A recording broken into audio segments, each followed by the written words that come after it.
Here, I've added a footer that will remain constant on all pages. You can see it here. Let's go through its code.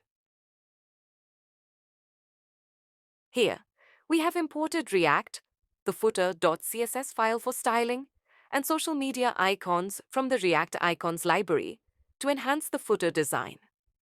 We have defined a functional component named footer. In the return statement, a div tag with the class name footer acts as the outer wrapper.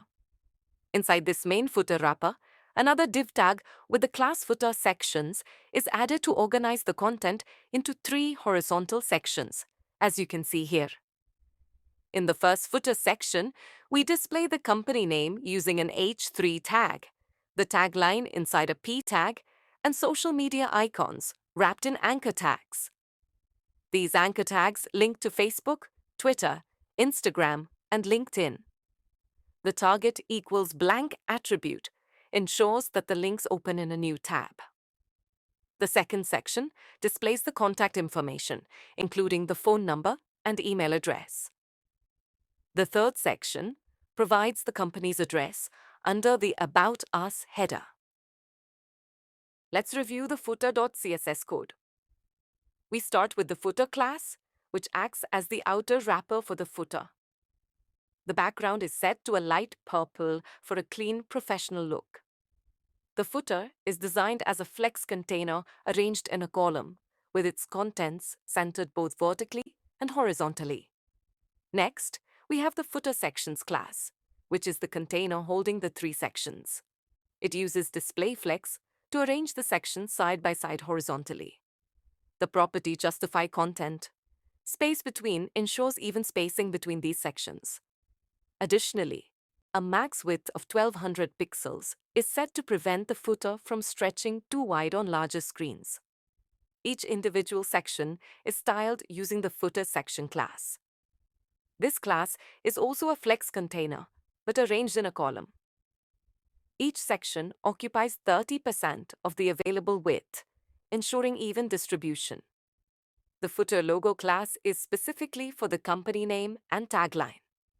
A margin bottom of 10 pixels is added to create space below it and separate it from other elements. For the company name, styled with the company name class, a small margin is applied for better spacing and readability. The tagline, styled with the .tagline class, is displayed in italics and uses a darker shade of purple for contrast. Moving to the social media icons, the social icons class arranges the icons in a row using displayFlex with gap 15 pixels to ensure proper spacing between them. Each icon, styled using the social icon class, is given a default dark purple color. On hover, the color changes to a darker shade with a smooth transition for a polished effect. The Contact and About sections are styled using the Contact Us and About Us classes, with consistent spacing for headers and content. Finally, the Copyright class is used for the copyright text. It is centered horizontally using text-align colon center to ensure a balanced layout. In the app.js file, we've made some small changes. First, we've imported the footer component. Then, in the admin panel layout component, we added the footer tag, right after the closing tag of the third div.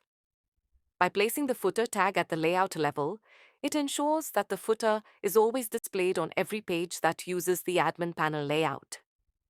This eliminates the need to manually include the footer in individual components or pages.